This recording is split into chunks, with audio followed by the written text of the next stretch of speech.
સહજાનંદ સ્વામી મહારાજની જય, હરિકૃષ્ણ મહારાજની જય, સ્વામિનારાયણ ભગવાનની જય, નીલકંઠ પ્રભુની જય.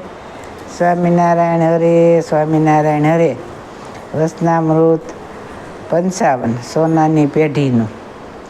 સંવંત 1880ના જેઠ સુધી એકાદશીને દિવસ સ્વામી શ્રી સહજાનંદજી મહારાજ શ્રી ગઢડા મધ્યે દાદા કાસરના દરબારમાં ઉગમણે દ્વાર ઓરડાની ઓસરીએ ઢોલિયા ઉપર બિરાજમાન હતા અને મસ્તક ઉપર નવાનગરનું સોનેરું કોરે યુક્ત શ્રેષ્ઠ મોળિયું બાંધ્યું હતું અને શ્રેષ્ઠ પછેડી ઓઢી હતી અને શ્રેષ્ઠ ખેસ પહેર્યો હતો અને શ્રીજી મહારાજના મુખારબિંદની આગળ મુનિ તથા દેશ દેશના હરિભક્તની સભા ભરાઈને બેઠી હતી અને તે સભાને વિશે મુનિ જાન મુદક લઈને કીર્તન ગાતા હતા.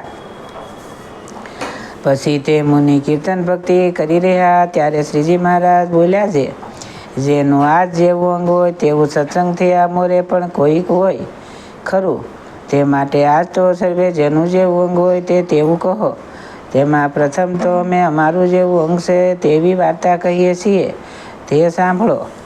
જે જ્યારે અમારે બાળ અવસ્થા હતી ત્યારે પણ દેવ મંદિર હોય ત્યાં દર્શને જવું, કથા વાર્તા સાંભળવી, સાધુનો સમાગમ કરવો, તીર્થ કરવા જવું એવી વાર્તા ગમતી. અને જ્યારે ઘર મૂકીને નિસર્યા ત્યારે તો વસ્ત્ર રાખવું પણ ગમતું નહીં અને વનમાં જ રહેવું ગમતું અને બીક તો લેશ માત્ર લાગતી જ નહીં. અને વનને વિશે મોટા મોટા સર્પ, સિંહ, હાથી ઇત્યાદિ અનંત જનાવર દીઠામાં આવ્યા પણ કોઈ પ્રકારે અહીંયામાં મરવાની તો બીક જ લાગતી નહીં. એવી રીતે મહાવનને વિશે સદા નિર્ભય રહેતા. પછી તીર્થને વિશે ફરતા ફરતા શ્રી રામાનંદ સ્વામી પાસે આવ્યા અને પછી શ્રી રામાનંદ સ્વામી જ્યારે અંતર્ધ્યાન થયા તે કેળે સત્સંગનું રૂડું થવાને અર્થે કંઈક બીક રાખવા માંડી. પણ અંતરમાં અખંડ વિચાર એવો રહ્યો જે મનુષ્યને મુવાટાણે પથારી ઉપર સુવાયેલો હોય ત્યારે તે મનુષ્યમાંથી સૌને પોતાના સ્વાર્થની વાસના ટળી જાય છે અને તે મરનારાને પણ સંસાર થકી મન ઉદાસ થઈ જાય છે. તેમનું તેમ અમારે પોતાની કોરનું અને બીજાના કોરનું અંત અવસ્થા જેવું સદા વર્તે છે અને જેટલું માહિક પદાર્થ માત્ર છે તે સર્વે નાશવંતને તુચ્છ સરખું જણાયા કરે છે પણ એમ વ્યક્તિ નથી જણાતી. જે આ સારું પદાર્થ છે તે આ ભૂંડું પદાર્થ. જેટલા માહિક પદાર્થ માત્ર છે તે તો સર્વે એક સરખા જણાય છે. જેમ કાખના મુવાડા છે તેમાં સારો કયો તે નરસો કયો તે તો સારો નરસો સૌ એક પાડમાં છે, તેમ માહિક પદાર્થ પણ સર્વે સરખા છે અને કોઈક સારું નરસું છે કહીએ છીએ તે તો ભગવાનના ભક્તને સારું લગાડવાને અર્થે કહીએ છીએ. જે આ મારું ભોજન છે, આ મારું વસ્ત્ર છે, આ સારું મારું ઘરેણું છે, આ સારું ઘર છે, આ સારું ઘોડું છે, આ સારા પુષ્પ છે ને ભક્તને સારું લાગે તે સારું કહીએ છીએ. અને અમારી વ્રત ક્રિયા છે તે ભગવાનના ભક્તને અર્થે છે પણ પોતાના સુખને અર્થે એકે ક્રિયા નથી. અને ભગવાનના જે એકાંતિક ભક્ત હોય તેનું જે મન તે ભગવાનના સ્વરૂપનું જ ચિંતન કરે અને વાણીને ભગવાનના યશને જ ગાય અને આ તે ભગવાન કે ભગવાનના ભક્તની સેવા પરિસર સાથે કરે અને કાનને અખંડ ભગવાનના યશને સાંભળે. એમ ભગવાનની ભક્તિ જાણીને જે ક્રિયા કરીએ છીએ તે થાય છે પણ એ ભગવાનની ભક્તિ વિના તો અમે સર્વે પદાર્થમાંથી ઉદાસી છીએ. જેમ કોઈક મોટો રાજા હોય ને તેને એક જ દીકરો હોય અને તે રાજા 60-70 વર્ષનો થાય ને પછી તેનો દીકરો મરી જાય ત્યારે તે રાજાનું મન સર્વ પદાર્થમાંથી ઉદાસ થઈ જાય.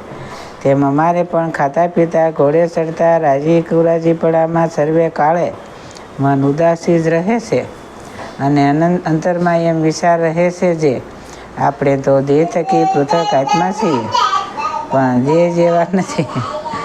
અને વળી અંતરમાં એમ વિચાર રહ્યા કરે છે જે આત્માને વિશે રખે રજોગુણ તમોગુણ આદિ કોઈક માયાનો ભાગ ભળી જાય નહીં. તેને ઘડીએ ઘડીએ તપાસતા રહીએ છીએ. જેમ 16.5 કંચન હોય ને તેને સોનાની પેઢીએ લઈ જાય. અને જો ધણીની લગાર એક નજર સૂકે તો સોનું કાઢી લઈને તેમાં રૂપું ભેળવી દે. તેમ આ હૃદયરૂપી તો સોનાની પેઢી છે અને તેમાં માયારૂપી સોની છે. તે પોતે બેઠો થકો સંકલ્પરૂપી જે હથોડાઓ તેના અખંડ ટસકા મારતો રહે છે. અને જેમ સોનીના છોકરા સ્ત્રી હોય તે પારસી કરીને તેને હાથ આવે તો કાંઈક સોનું સોરી જાય. તેમ ઇન્દ્રિયો અંતકરણ એ સર્વેશ માયારૂપ જે સોની તેના છોકરા સ્ત્રી છે. તે કંસરૂપ જે ચૈતન્ય તેને પણ વિશે 3 ગુણ તથા પંચવિષયમાં આસક્તિ તથા દેહાભિમાની તથા કામ ક્રોધ લોભાદિ કે રૂપ જે રૂપ તેને ભેળવીને દ્વારા વૈરાગદિક ગુણરૂપ તે સોનું તેને કાઢી લેશે. અને જે સોનામાંથી સોનું કાઢીને રૂપું ભેળવે તો તે સોનું બારવલું થઈ જાય છે.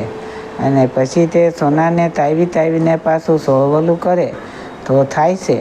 તેમાં જીવને વિશે રજ તમ આદિક જે રૂપ ભળ્યું છે તેને ગાળીને કાઢી નાખવું ને પછી કંચનરૂપ જે એક આત્મા તે જ રહે, પણ બીજો માઇક ભેગો કાંઈ રહે નહીં. એવી રીતના વિચારમાં અમે રાત દિવસ માંડ્યા છીએ. એ અમે અમારું અંગ છે તે કહ્યું. હવે એવી રીતે જેને જે અંગ હોય તે કહો. પછી સંત મંડળે એમ કહ્યું છે, હે મહારાજ, તમારે વિશે તો માઇક ગુણનો ભેગ હોય જ નહીં. તમે તો કૈવલ્ય મૂર્તિ છો. પણ એ જે સર્વે તમે વાત કરી એ તો અમારા અંગની છે. અને તમે કહો જે વિચાર તે અમારે સર્વને રાખ્યો જોઈએ. પછી શ્રીજી મહારાજ જય સચ્ચિદાનંદ કહીને પોતાના ઉતારાને વિશે પધાર્યા. એ તે વસનામૃત ગળા મધ્યમનું 55 જે તે થયું.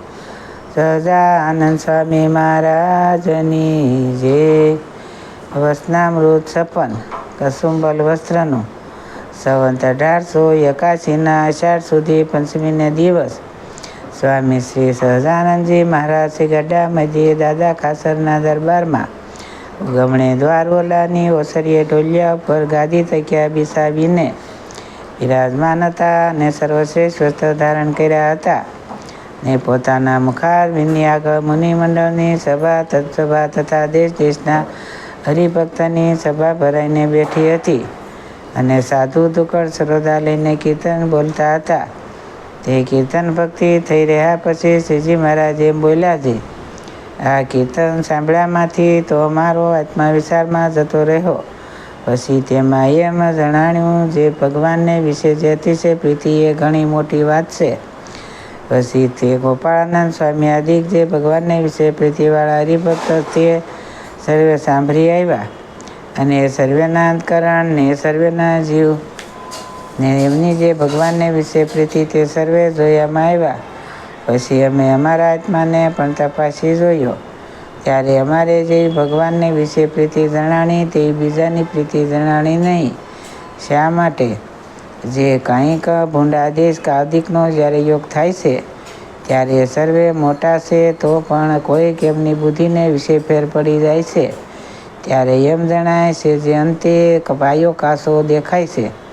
ને સારી પેઠે જો કોઈ ભૂંડાદેશ કાળાદિકની યોગ થાય તો ભગવાનમાં પ્રીતિ છે તેનું કાંઈ ઠેકાણું રહે નહીં. માટે એ સર્વેને જોતા અમને અમારી કોરનું ઠીક ભાષે છે. જે ગમે તેવા ભૂંડાદેશ કાળાદિકનો યોગ થાય પણ કોઈ રીતે અમારું અંતકરણ ફરે નહીં. અને ભગવાનને વિશે પ્રીતિ તો તેની જ સાચી છે જેને ભગવાન વિના બીજા કોઈ પદાર્થને વિશે પ્રીતિ જ ન થાય. અને સર્વે સદગ્રંથનું પણ એ જ રહસ્ય છે.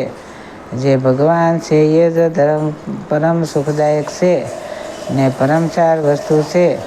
અને તે પ્રભુ વિના જે બીજા પદાર્થ છે તે અતિશય તુચ્છ છે ને અતિ અસાર છે. અને જેને જ ભગવાન જેવી બીજા પદાર્થમાં પણ પ્રીતિ હોય તેનો તો ઘણો જ પાયો કાસો છે. જેમ કસુંબલ વસ્ત્ર હોય તે ઘણું સારું જણાતું હોય, પણ જ્યારે તે ઉપર પાણી પડે ને પછી તેને તડકામાં સૂકવીએ ત્યારે સૂંઘું નકારવું થઈ જાય છે ને ધોળા વસ્ત્ર જેવું પણ તે રહે. તેમ જેને પંચવિષયમાં પ્રીતિ હોય તેને જ્યારે કુસંગનો યોગ થાય ત્યારે કોઈ ઠેકાણું રહે નહીં. માટે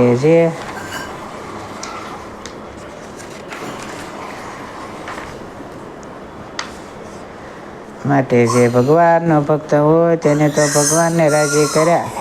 સારું પંચવીસીનો અતિશય ત્યાગ કર્યો જોઈએ, પણ ભગવાનને વિશે જે પ્રીતિ તેમાં વિઘન કરે એવું કોઈ પદાર્થ વાલું રાખવું નહીં. એથી વચનામૃત ગળા મધ્યમનું સપન જે તે થયું. સહજાનંદ સ્વામી મહારાજની જય. હરિકૃષ્ણ મહારાજની જય. સૌને મારા જાજાથી જય સ્વામિનારાયણ.